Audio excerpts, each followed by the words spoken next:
सुमंत्र जी जो प्रधानमंत्री है महाराज दशरथ के, प्रधानमंत्री तक बात चली गई, मणि प्रधानमंत्री के कोष में जमा करने की बात आई।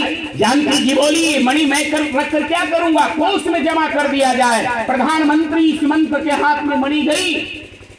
प्रधानमंत्री ने कहा महाराज दशरथ को बता दिया जाए, पता नहीं पता है कि नहीं है। प्रधानमंत्री ने महाराज से कहा महाराज अनमोल मणि है, इसका कोई जोड़ नहीं है। तो लोगों ने कहा जनक जी आ रहे हैं, तो जनक जी से कहा जाएगा इसका जोड़ा लगा देगा। ध्यान दीजिएगा क्या कर दें, इसका जोड़ा लगा देगा, क्योंकि दहेज में कुछ लाएंगे तो ठीक है, नहीं लाएंगे इसका जोड़ा लगा देगा। ध्यान दीजिएगा जरा, जनक जी के हाथ में मणि चली गई, हाथ में मणि गई तो किसी ने कहा महाराज इसी का जोड़ा लगा दीजिए। जनक ने कहा मेरे पास इसका जोड़ा है ही नहीं, इसका जोड़ा ही नहीं। जनक जी अयोध्या के बगल में जनकौरा है, जनकौरा माने जनक जी उसी गांव में रुक गए, अयोध्या में नहीं, जनकौरा रुक गए। बोले मेरे बिटिया का मैं यहां नहीं जाऊंगा। लेकिन जब जानकी को पता चला मेरा पिता का दर्शन नहीं होगा, राम जी ने पालकी लगा करके जानकी को पिता जनक का दर्शन करने के लिए भेजा। और जब बिटिया जानकी ने पिता जनक के मुखाकृति को देखा, मेरे पिता चिंतित है। जानकी बोली पिताजी आप चिंतित और ध्यान देना, बेटी जितनी पिता की चिंता करती है, हो सकता है आज की व्यवस्था के बीच में कुछ कुरीतियां पनप गई है। दहेज की प्रथा के चलते बेटी के जन्म उल्लास में कुछ आज के लोग कमजोर पड़ रहे हैं। बेटियां पैदा हुए कमजोर हो गए, निर्बल है। ध्यान देना, लेकिन बाहरी बेटी जानकी पिता की एक बार देखी चेहरा, पिता जनक की चिंता को देखी, जानकी बोली पिताजी आप चिंतित लग रहे हैं। जनक ने कहा बेटी तुम्हारे यहाँ से पता आया है किसका जोड़ा लगाना है। बोले किसका? बोले मणि का। जानकी जी बोली कि आपकी बेटी है, मेरे पिता की सामने बेटी अपने पिता की चिंता देखते हैं तो बेटा हो सकता है पूछे न पूछे, बेटी पहले पूछते हैं पिताजी आप चिंतित क्यों हैं। ध्यान देना कि भारत के स्त्री प्रधान देश है, मातृभूमि प्रधान देश है। और जानकी जी कहती है पिताजी एक जोड़ा की बात है। जानकी जी ने मणि को इतनी बिखर दिया, बोले जनकपुर के जिस वीथिकाओं में गलियों में जाएंगे जनक जी पिताजी वापस तो आपको मणि दिखाई देगा।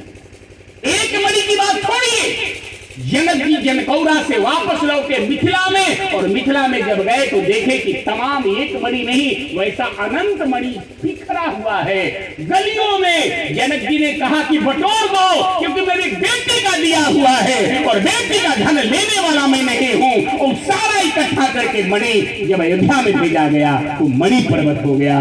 दशरथ ने कहा मेरे कोष में रखने की जगह नहीं है, वही मणि पर्वत के नाम से जाना जाता है। क्योंकि जनक ने कहा मैं मेरे बिटिया का दिया हुआ मणि है, मैं अपने यहां नहीं रख सकता। ये परंपरा रही है, विचार करें। और याद कर लेना हमारी माताओं ने जगत में जीवन में बहुत कष्ट झेली है। 100 बेटा जिसके गए हो, 100 बेटा याद कर लेना मेरी माताएं, 100 बेटा जिसने खोया है उसका नाम है गंधारी।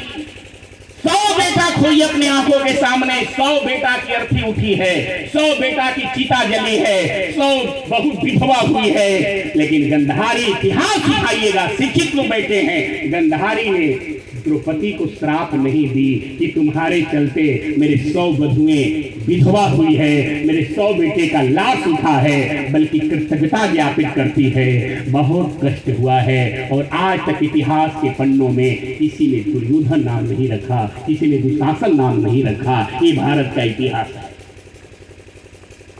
6000 वर्ष बीतने के बाद भी इतिहास के पन्नों में ये नाम नहीं मिला सुनने को। किसी ने कंस नाम नहीं रखा, किसी ने रावण नाम नहीं रखा।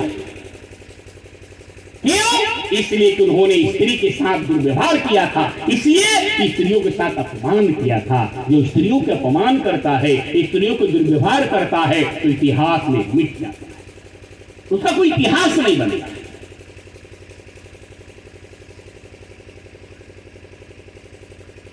और इसलिए